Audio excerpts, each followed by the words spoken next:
जय श्री राम दोस्तों, welcome to my YouTube channel. Shri Ramcharitmanas Balkand के वीडियो की श्रेणी में ये 21 नंबर वीडियो है जो दोहा नंबर 215 से स्टार्ट करता हूँ। तो आइए श्री रामचंद्र के चरणों में प्रणाम करें, उनके बाल रूप का आप लीला का अनुसरण करें, ध्यान करें, भगवान श्री रामचंद्र के चरणों में प्रणाम करें। मेरे चैनल को ज़्यादा से ज़्यादा सब्सक्राइब करें, वीडियोस व्यू करें, लाइक करें। जय श्री राम, जय श्री राम। किन प्रणाम चरण धरि माथा, किन प्रणाम चरण धरि माथा, दीन आशीष मुदित मुनिनाथा, विप वृंद सब सादर बांदे, जानी भाग्य बड़ राउ आनंदे। अर्थ है, राजा ने मुनि के चरणों पर मस्तक रखकर प्रणाम किया। मुनियों के स्वामी विश्वामित्र जी ने प्रसन्न होकर आशीर्वाद दिया।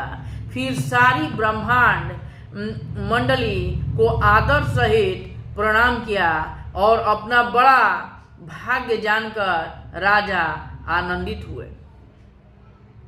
कुशल प्रश्न कही बारहि बारा, विश्वामित्र निपु बैठहि बैठारा, तेहि अवसर ये दो भाई, गए रहे देखन फूलवाई।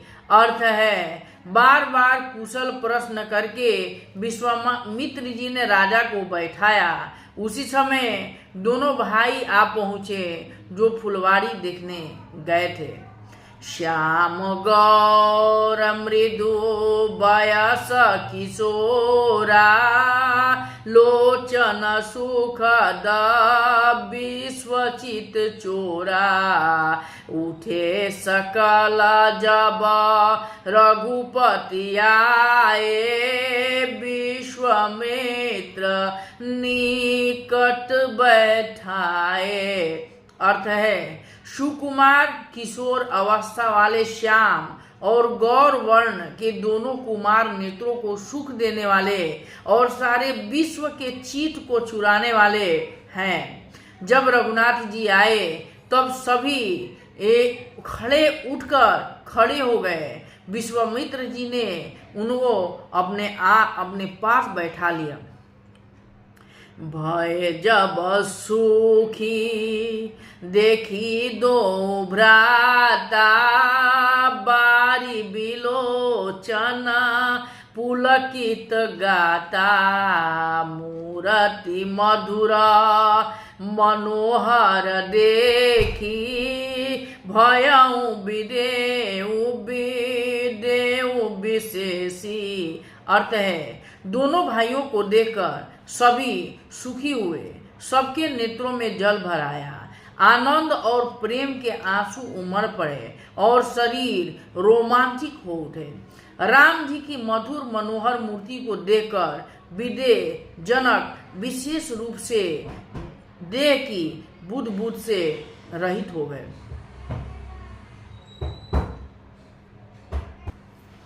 श्री राम लक्ष्मण को देखकर जनक जी की प्रेम मुग्धता। दोहा।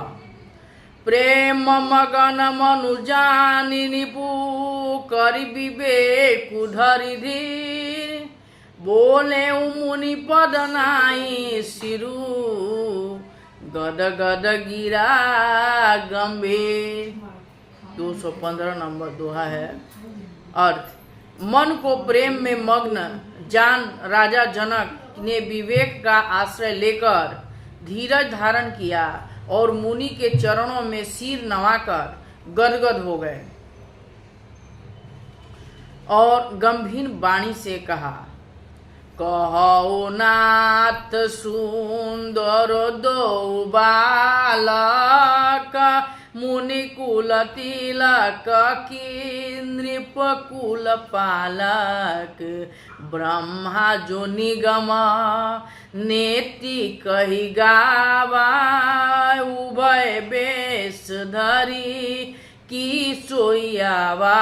अर्थ है, हे नाथ कहिए ये दोनों सुंदर बालक मुनि कुल के आभूषण हैं या किसी राजवंश के पालक, अथवा किसका वेदों ने नेति कहकर गान किया, और कहीं वह ब्रह्मा तो युगल रूप धारण नहीं आया है।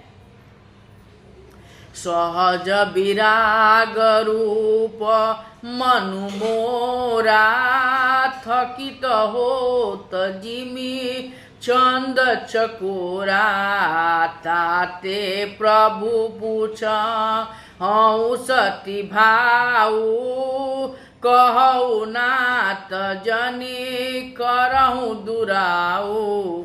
अर्थ है, मेरा मन जो स्वभाव से ही वैराग्य रूप है, इसे इस तरह मुग्ध हो रहा है जैसे चंद्रमा को देखकर चकोर। हे प्रभु, इसलिए मैं आपसे सत्य भाव से पूछता हूँ, हे नाथ बताइए, छिपा न कीजिए। नहीं बिलोकत अति अनुरागा, बरबस ब्रह्मा सुख मन त्यागा, कह मुनि बिहसी कहे उनि पनिका, बचन तुम्हारा न हो ही सलीका। अर्थ है, इनको देखते ही अत्यंत प्रेम के वश होकर मेरे मन ने जबरदस्ती ब्रह्मा सुख का त्याग दिया। मुनि ने हंसकर कहा, हे राजन, आपने ठीक ही कहा, आपका वचन मिथ्या नहीं हो सकता। ए प्रिय सबही जहाँ लगी प्राणी, मन मुसुकाही राम सुनि बानी, रघुकुल मानी दशरथ के जाए, मम हित लागी नरेश पठाए। अर्थ है, जगत के जहाँ तक प्राणी हैं ये सभी को प्रिय हैं। मुनि की वाणी सुनकर श्री राम जी मन ही मन मुस्कुराते हैं, और ये रघुकुल मणि महाराज दशरथ के पुत्र है। मेरे हित के लिए राजा ने इन्हें मेरे साथ भेजा है। राम लखनु दो बंधुबर, रूपशील बलधाम, मख राखेऊ सबुरा साखी जगू, जीते असुर संग्राम। दोहा नंबर 216। ये राम और लक्ष्मण दोनों भाई श्रेष्ठ हैं। श्रेष्ठ भाई रूपशील और बल के धाम हैं। सारा जगत साक्षी है कि इन्होंने युद्ध में असुरों को जीतकर मेरे यज्ञ की रक्षा की है। Thank you for watching this video. Doha number 216।